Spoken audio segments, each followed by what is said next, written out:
കാസർഗോഡ് ജില്ലാ Kannada journalist welfare അസോസിയേഷന്റെ പൊതുയോഗം ബദിയടുക്ക വീണവാദിനി സംഗീത പീഠത്തിൽ നടന്നു.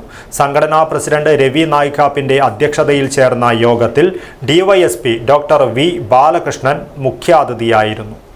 തെളിനീരിനൊത്ത പരിശുദ്ധി, അതിനാൽ ഞങ്ങൾ മനസ്സിലാക്കുന്നു, നിങ്ങൾ അർഹിക്കുന്നു. ബിന്ദു ജുവല്ലറിയുടെ അതുല്യമായ ആഭരണങ്ങൾ. ബിന്ദു ജുവല്ലറി, കാസർഗോഡ്, സുള്ളിയ. കാസർഗോഡ് ജില്ലാ കന്നഡ ജേർണലിസ്റ്റ് വെൽഫെയർ അസോസിയേഷന്റെ പൊതുയോഗം നടന്നു. ബദിയടുക്ക വീണാവാദിനി സംഗീത പീഠത്തിൽ നടന്ന യോഗത്തിൽ സംഘടനാ പ്രസിഡന്റ് രവി നായിക്കാപ്പ് അധ്യക്ഷത വഹിച്ചു. ഡിവൈഎസ്പി ഡോക്ടർ വി ബാലകൃഷ്ണൻ മുഖ്യാതിഥിയായിരുന്നു. കന്നഡ ബോർഡർ ഡെവലപ്മെന്റ് അതോറിറ്റിയായിട്ട് ബന്ധപ്പെട്ടിട്ടുള്ള ഒരു മീറ്റിംഗ്, അതിൻ്റെ ഒരു പ്രോഗ്രാമിന്റെ ഭാഗമായിട്ട് വന്നതാണ്. ഞാനിതിനു മുമ്പേ നമ്മുടെ കന്നഡ പത്രപ്രവർത്തക ടീം, കാസർഗോഡ് ടീമിൻ്റെ ഭാഗമാവാൻ എനിക്ക് ഇതിനു മുമ്പേ പറ്റിയിട്ടുണ്ട്. വളരെ സന്തോഷം. എനിക്കിതിൽ പലരെയും നേരിട്ട് അറിയാം.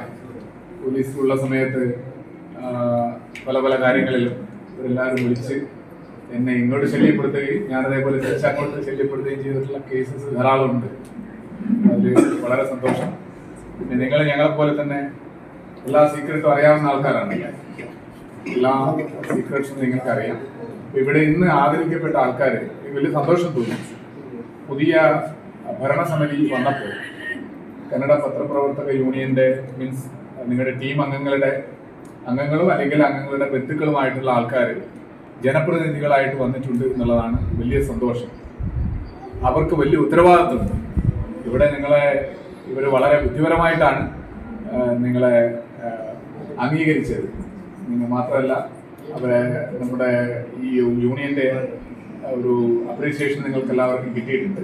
ചടങ്ങിൽ തദ്ദേശ സ്വയംഭരണ സ്ഥാപനങ്ങളിലേക്ക് തിരഞ്ഞെടുക്കപ്പെട്ട മാധ്യമപ്രവർത്തകരുടെ കുടുംബാംഗങ്ങളായ അശ്വതി അശോക്, വിദ്യാകുമാരി, പ്രിയങ്ക, ശ്യാംപ്രസാദ് സരളി, സുനിന എന്നിവരെയും രാമപ്പ മഞ്ചേശ്വരത്തെയും ഷാളും മെമന്റോയും നൽകി ആദരിച്ചു. യോഗത്തിൽ AR Subbayyakatte, Gangadhar Thekkemoole, Srikanth Nettanige, Raghav Cheral, professor A Srinath, Jayaprakash Narayanan തുടങ്ങി നിരവധി പ്രമുഖർ സംബന്ധിച്ചു. അസോസിയേഷന്റെ ഭാവി പ്രവർത്തനങ്ങൾ യോഗത്തിൽ ചർച്ച ചെയ്തു. Abdul Rahman Udyavar, news bureau, Manjeshwaram.